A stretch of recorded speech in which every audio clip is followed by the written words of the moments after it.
Lesson number 34, The King of the Golden River. Part 1. Long, long ago, in the mountainous part of a country, there was a fertile valley.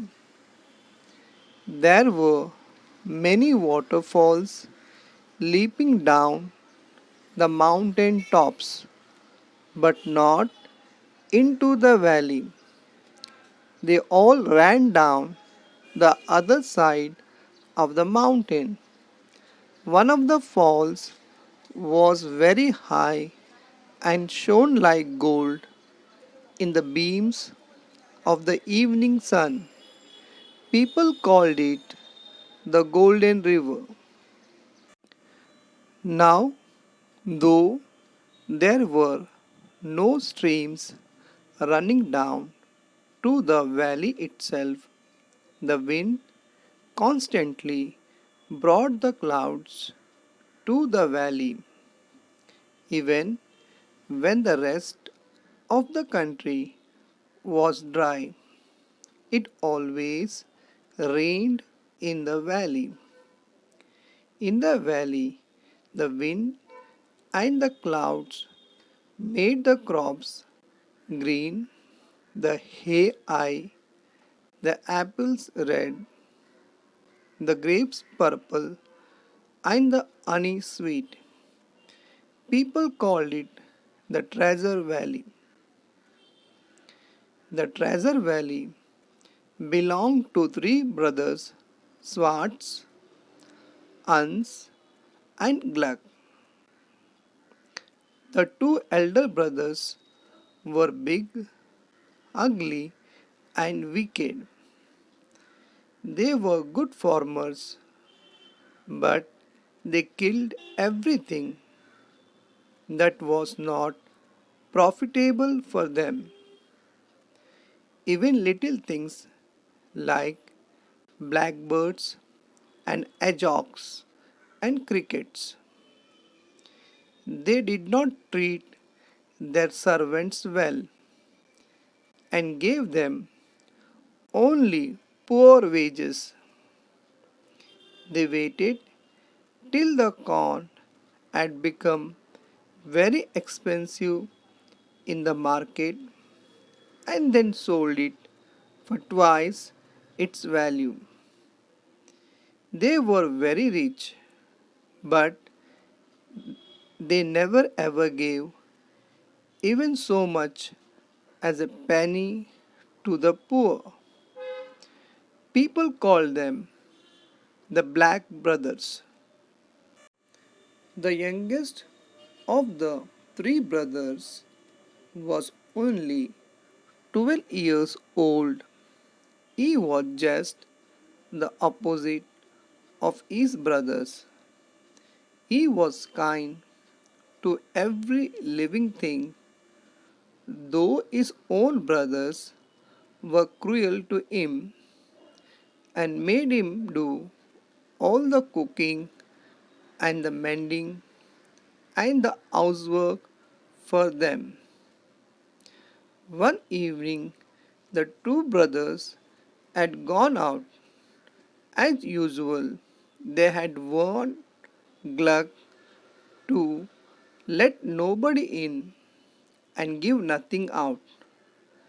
Gluck was to get their dinner ready for them.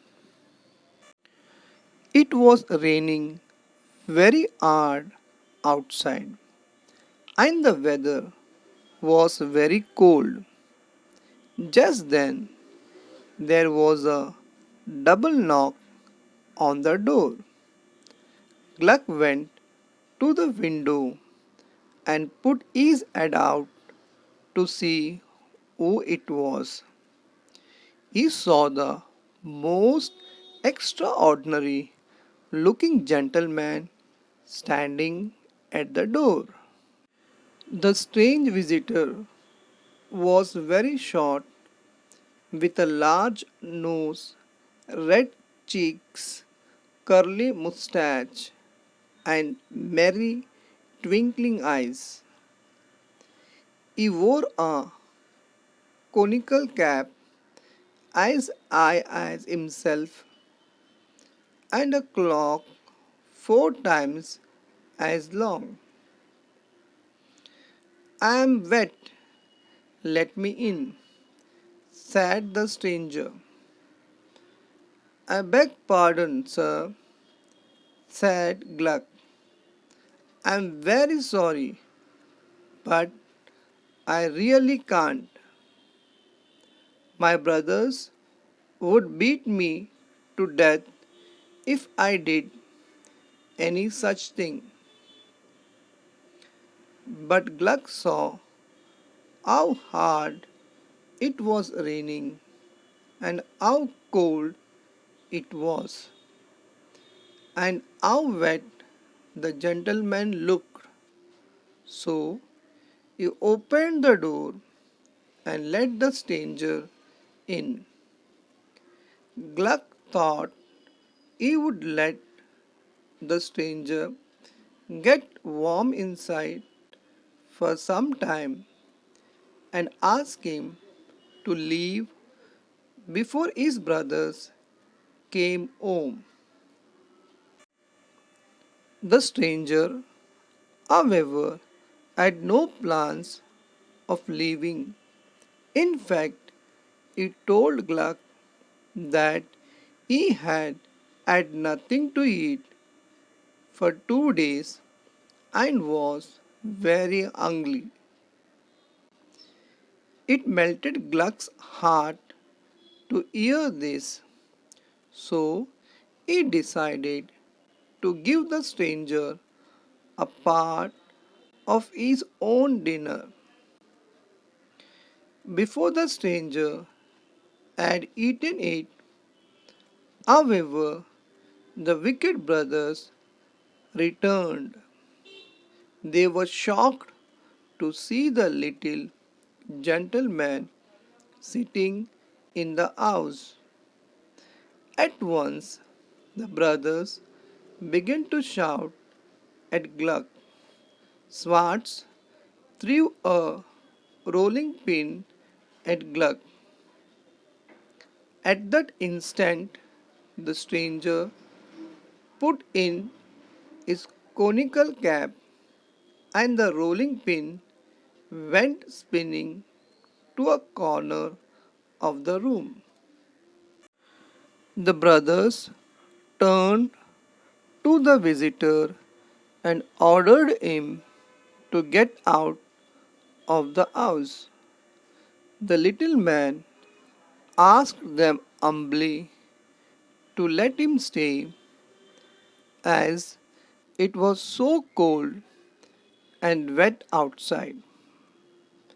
But the evil brothers wouldn't listen. They rushed at the old man to throw him out of the house. To their surprise, they found that they couldn't touch him. Instead, they were themselves swept into the corner with the rolling pin. Then the old gentleman gathered his cloak and cap and said, "At 12 o'clock tonight I will call again. But since you had treated me so badly, it will be the last visit I pay you." Then he went away like a whirlwind. That night, a big storm woke the brothers. It shook the house and blew away the roof. Once again, the wicked brothers saw the strange visitor. He was sitting on a cloud, bobbing up and down. "You may go to your brother's room. I have not damaged it," he told Hans and Swartz. "Remember, this is my last visit. You will Find my card on the table. And with those words, he disappeared. In the morning, the brothers saw from the window that the storm had swept away whole trees and crops from Treasure Valley. Everywhere they saw only red sand and grey mud. The valley was a picture of ruin. The brothers then crept into the kitchen. On the kitchen table there was a small white card. Southwest wind, Esquire.